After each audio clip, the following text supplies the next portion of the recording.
Bonjour Jean-Marc Sen. Bonjour Julia. Écoutez.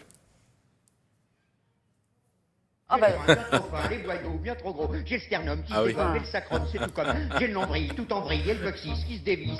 Ah, mon Dieu que c'est embêtant d'être toujours pas traque. Ah, mon Dieu que c'est embêtant, je suis pas bien portant. Et ben voilà, c'est très embêtant de ne pas être bien portant, surtout quand on a mal au ventre. Et dans ces cas-là, qu'est-ce qu'on fait? On ouvre la boîte à pharmacie et puis on ne sait pas quel antidouleur prendre. Ouais. Eh bien, c'est le sujet de votre chronique. Vous allez nous aider à choisir le bon médicament quand on a mal au ventre. Oui, absolument. Et déjà, on va dire de quel mal de ventre il s'agit. Il s'agit des maux de ventre qui ne sont pas très graves, en tout cas, qui ne nous inquiètent pas. Pourquoi? Parce que déjà, l'intensité n'est pas très importante. On peut continuer à faire son activité de la vie quotidienne ou éventuellement, c'est un mal de ventre qu'on connaît déjà. Hein, on a déjà vu ça avec son médecin. On sait qu'on a des problèmes de digestion, de la constipation, une colopathie fonctionnelle.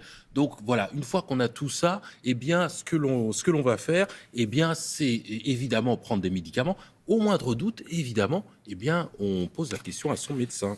Mais quels sont les gestes qu'on peut faire pour être soulagé dans un premier temps, si on connaît ces maux de ventre? Bon, alors si évidemment on a déjà consulté, on a déjà eu des conseils de son médecin, la première chose, c'est de les appliquer évidemment. Et puis on se détend, voilà, on se repose. Voilà, il faut absolument se détendre, se reposer, respirer calmement. Voilà, tout ça aide énormément.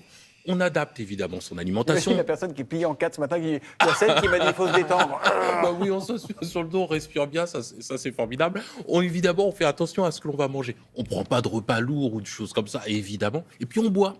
Ah bon? On boit l'eau, ça c'est formidable parce que ça permet évidemment de drainer. Pas d'eau gazeuse, hein, j'imagine. Non, de l'eau plate, à température ambiante. Fractionner un peu l'eau Oui, en petite quantité, pas bien sûr en grande quantité, en petite quantité, ça va aider vraiment à drainer, à refaire fonctionner l'intestin, ça c'est une première chose. Et puis on surveille ses symptômes, hein. Si jamais les symptômes persistent, s'aggravent, si on a d'autres symptômes qui arrivent comme de la fièvre ou autre, Oui. à ce moment-là, évidemment, on va consulter. Bon, alors, on va passer aussi aux médicaments, parce que ça nous intéresse. Voilà. Parce que moi, j'aime bien hein, la respiration, être tranquille, s'allonger, mais quand on a vraiment mal au ventre, il faut un médicament. Alors, comment on fait? Alors voilà. Alors déjà, il y a les médicaments qu'il faut pas prendre. Ah, lesquels? Parce que les anti-inflammatoires, l'aspirine, on sait que pour l'intestin et le tube digestif, c'est souvent pas très bon. Surtout si on a des gastrites, des ulcères, ça c'est vraiment pas L'aspirine, on oublie. On oublie.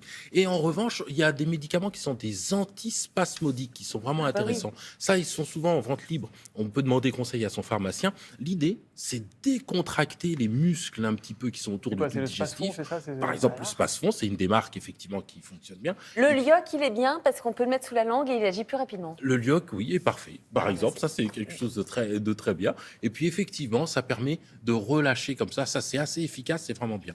Et puis il y a un antalgique assez classique, le paracétamol. Le paracétamol, c'est un antalgique qui est très efficace pour les maux de ventre. Alors évidemment, C'est un peu le réflexe qu'on a tous, on a Ouais, un on problème, prend on prend un Doliprane. Doliprane. quoi, on prend voilà. un voilà, c'est une des marques, le fameux Doliprane. Alors on essaye de prendre d'abord la plus petite dose possible, 500 mg. On parle des adultes, hein, plus de 50 kg. 500 mg, ça c'est bien. Au maximum par prise, c'est 1 gramme.